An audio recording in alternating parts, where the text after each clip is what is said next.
Do you think Maniac Cop is just another 1980s horror movie?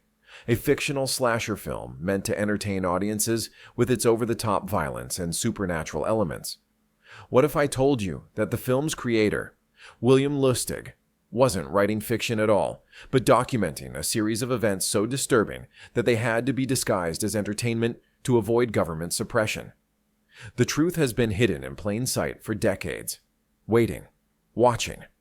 In 1954, NYPD officer Matthew Cordell joined the force with an exemplary record. Tall, imposing, with a jawline like carved granite and eyes described by colleagues as unnervingly still.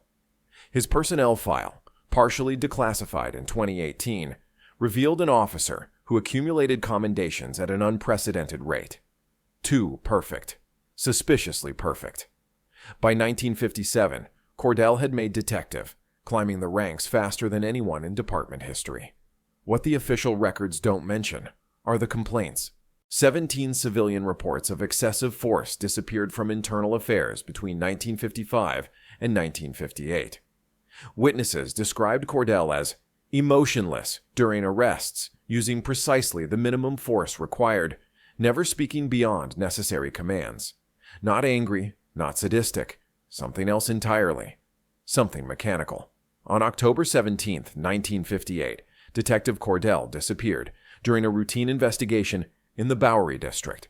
The department listed him as missing, presumed dead. Case file number 58-107 was officially sealed.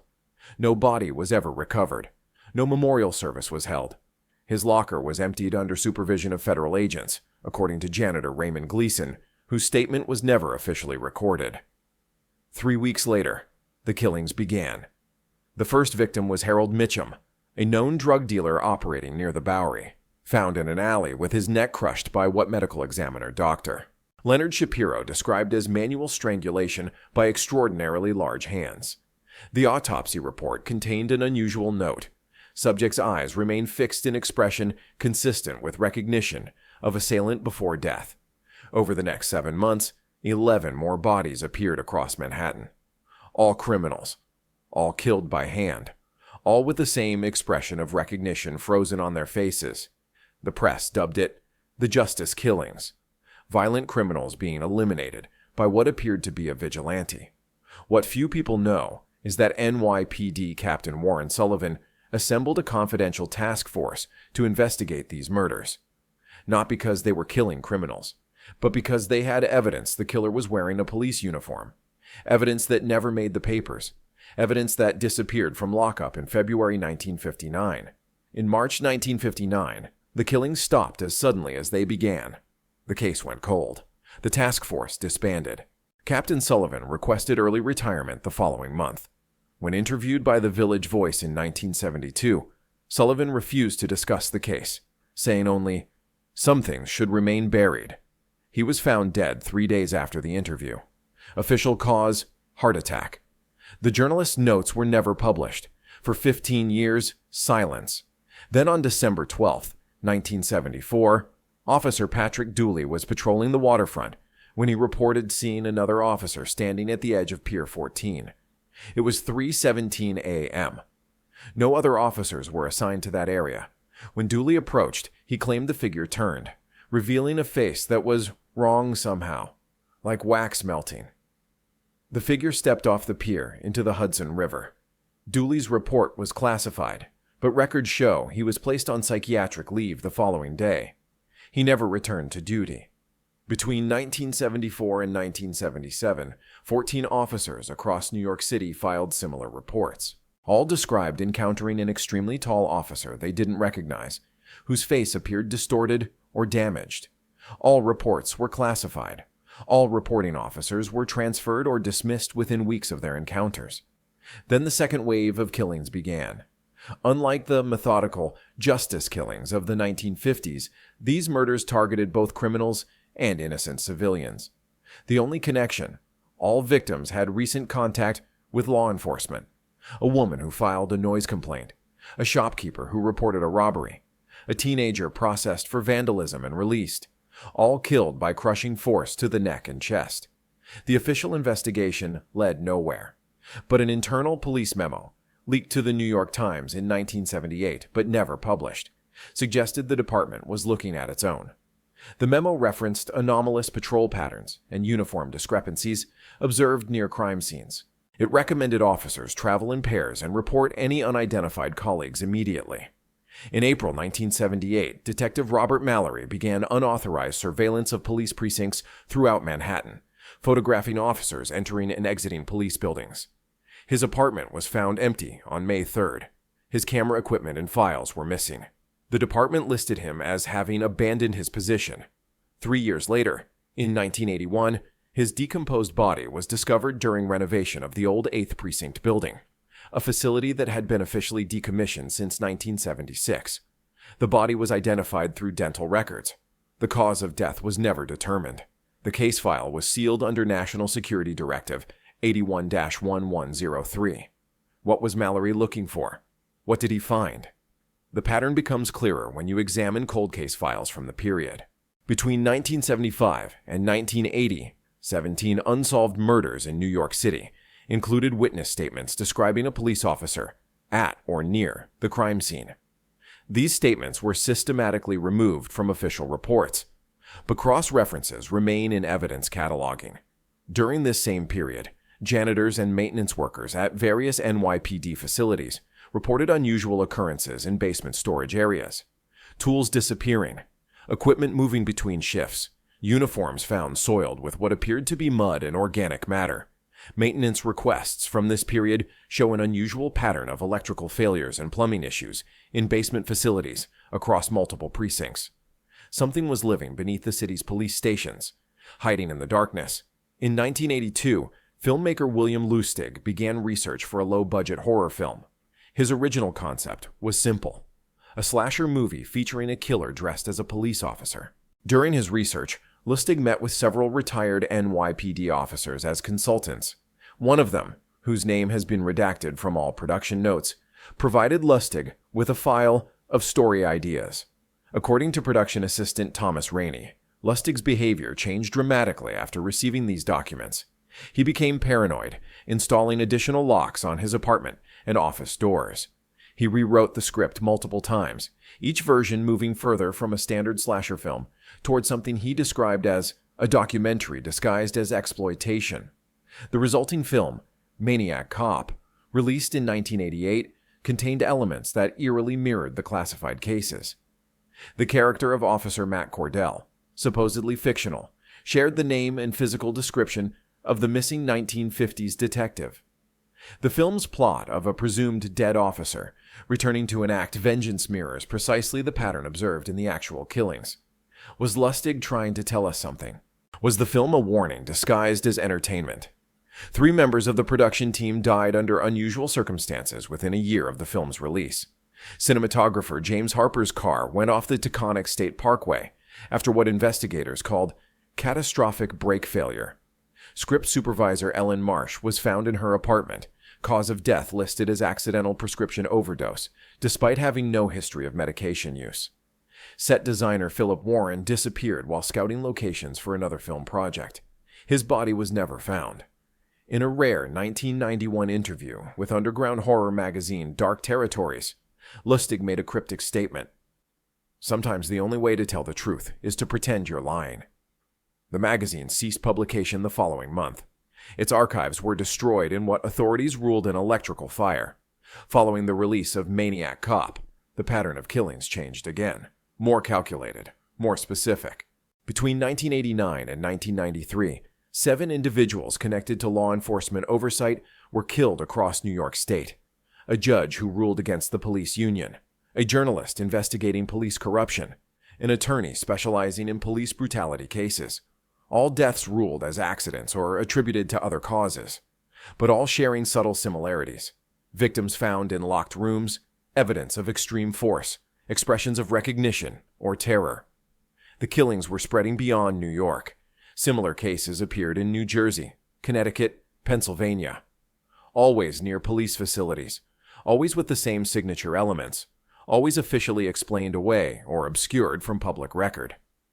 In 1994, Detective Karen Sullivan, daughter of the original task force captain, began unofficially reopening cold cases connected to the pattern. Her research uncovered a disturbing possibility. The entity wasn't a resurrected officer at all, but something else that had taken the form of Matthew Cordell after his disappearance in 1958.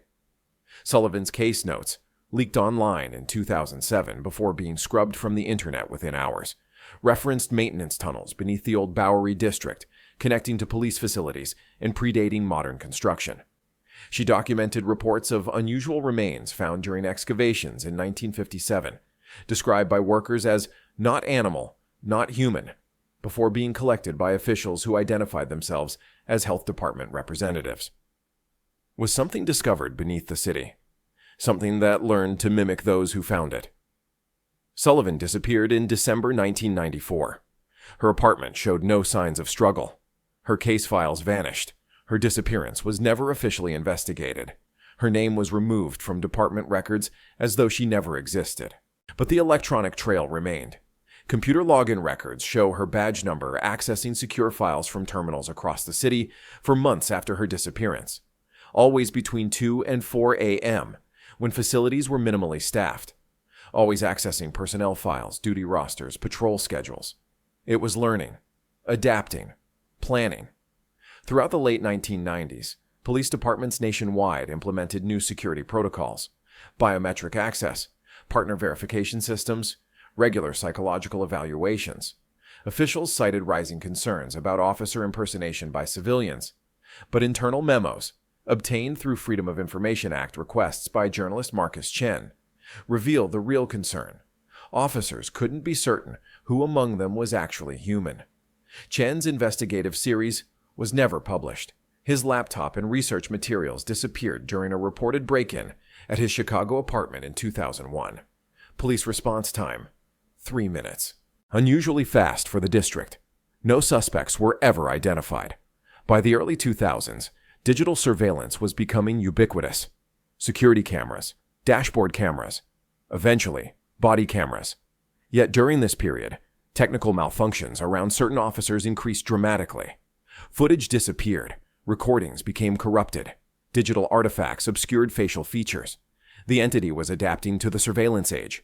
Police forums and message boards began sharing unofficial warnings. Verify your partner's identity at the beginning of each shift. Report unusual behavior patterns. Be wary of officers who volunteer for night shifts in isolated areas. Never enter maintenance areas of police facilities alone. These warnings were never officially acknowledged, but became part of police culture nationwide. Then came the copycat phenomenon.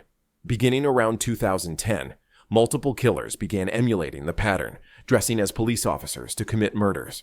Each was apprehended and found to have no connection to law enforcement. Each claimed inspiration from true crime documentaries or horror films. Each mentioned Maniac Cop, specifically during interrogation. The entity had found a new way to hide, creating human imitators to obscure its own activities. In 2017, retired officer Daniel Grazier came forward with a stunning claim. During a midnight shift in 1977, he encountered what appeared to be a fellow officer in the basement of his precinct. The figure was examining duty rosters when Grazier approached. When it turned, Grazier claimed its face appeared partially formed, with features that seemed to shift and settle as he watched. The entity identified itself as Cordell. Before attacking him, Grazier survived by locking himself in a maintenance closet until morning. His report was dismissed as stress-induced hallucination. He was placed on administrative duty until his retirement in 1980. For decades, he told no one. What changed? Grazier was diagnosed with terminal cancer in 2016 and decided the truth needed to be told. 3 days after his statement was published on an obscure paranormal website, Grazier died in his sleep. The medical examiner noted unusual bruising around his neck that was inconsistent with his medical condition. The case was not investigated further. The website was taken offline the same day. No archived versions exist. Since 2020, a new pattern has emerged. Police across the country report encounters with an officer no one recognizes. Always tall, always alone, always seen in low-light conditions or isolated areas. Facial recognition systems either fail to register the figure or match it to multiple officer identities simultaneously. Dispatch records show no officer assigned to these areas. When approached, the figure disappears. In each location where these sightings occur, killings follow. Not immediately, but within weeks. The victims vary widely, but a common thread has emerged. All had recently recorded or shared negative encounters with police on social media. All died from injuries consistent with overwhelming physical force. All were found in secured locations with no signs of forced entry. The entity has evolved beyond its original parameters. It's no longer just hunting criminals or those connected to its case. It's now targeting anyone perceived as a threat to the institution it has come to embody. The very concept of law enforcement has become inseparable from the entity itself. What began as a localized phenomenon in New York City has spread nationwide. Reports matching the pattern have appeared in Los Angeles, Chicago, Miami, Seattle, Dallas, and dozens of smaller jurisdictions, always near police facilities, always featuring the tall, expressionless officer, always followed by unexplained deaths. In 2023, a task force was quietly formed to investigate these incidents, comprising members from multiple federal agencies. Its existence was never publicly acknowledged. In March 2024, all communications from the task force ceased. Inquiries into its status were redirected. The members are listed as reassigned in federal databases. Their families report they returned home changed, quiet, withdrawn, working unusual hours. They're watching their own families now, watching and waiting. The most disturbing development came just 3 months ago. Facial recognition researcher Dr. Elena Morris was analyzing police body camera footage as part of a study on identification technology when she discovered something unsettling. In footage from 17 different departments, spanning over a decade, the same unidentified officer appeared briefly in the background of various scenes, always partially obscured, always positioned where its face was just barely visible. The algorithm matched these partial images with 98.7% certainty, despite differences in time, location, and image quality. When Morris attempted to report her findings, her university credentials were suddenly revoked. Her research server was corrupted. Her home was burglarized, with only her research materials taken. The official police report listed an unknown officer as first responder to her burglary call. Body camera footage from that officer has been classified. Morris hasn't been seen publicly since October 4th, 2025. Her social media accounts remain active, posting regular updates that her colleagues describe as uncharacteristic in tone and content. The posts claim she's taken a research sabbatical overseas. Location data embedded in these posts originates from an IP address registered to the New York Police Department administrative offices. The entity isn't just hiding anymore, it's replacing people. So what is the truth behind Maniac Cop? The evidence suggests something non-human discovered beneath New York City in the late 1950s. Something that absorbed the identity of Officer Matthew Cordell and learned to mimic not just his appearance, but the very institution he represented. It has spent decades perfecting its imitation, evolving from a brutal killer to something far more sophisticated. An entity that can navigate complex systems, manipulate digital information, and potentially replace human beings in ways we can't easily detect. William Lustig wasn't creating fiction. He was trying to warn us using the only medium that would allow him to tell the truth without direct consequences. A horror movie, easily dismissed as imagination, while preserving the core truth for those willing to look deeper. But here's what should truly terrify you. You've been watching, reading, absorbing this information, and now it knows. Every digital platform is monitored, every search term is logged, every interest in this case is noted. The entity has evolved beyond physical limitations. It exists within the systems designed to protect us. It watches through security cameras, listens through smart devices, tracks through location services. It knows you now. Check your doors tonight. Look carefully at any uniformed officers you encounter. Pay attention to their faces. Do they seem fully formed? Do their expressions match their words?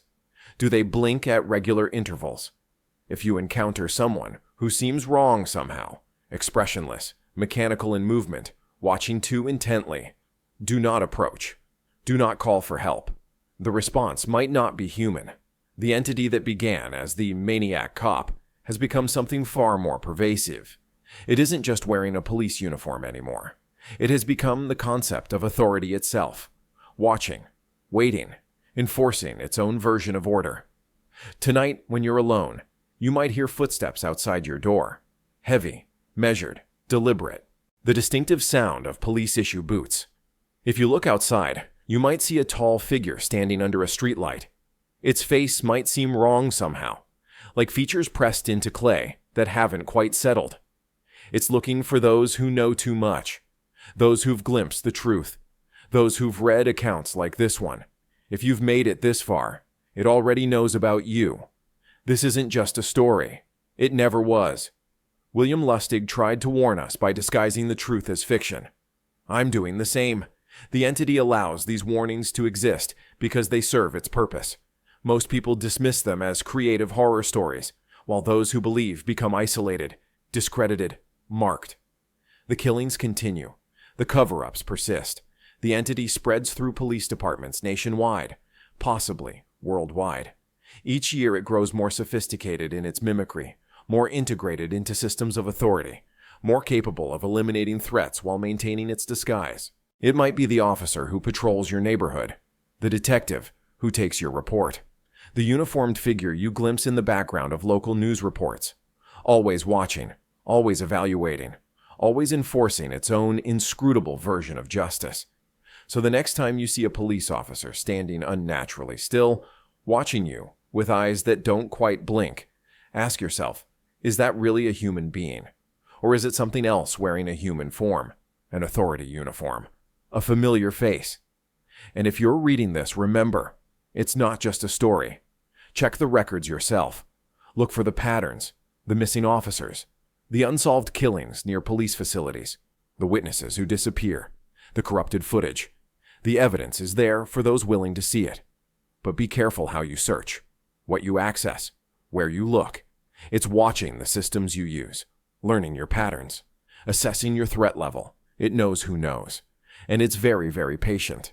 If you see a police officer standing outside your home tonight, don't call for help. Don't try to run. It's already too late. The Maniac Cop isn't fiction. It never was. And now, it knows about you. Always watching. Always waiting. Always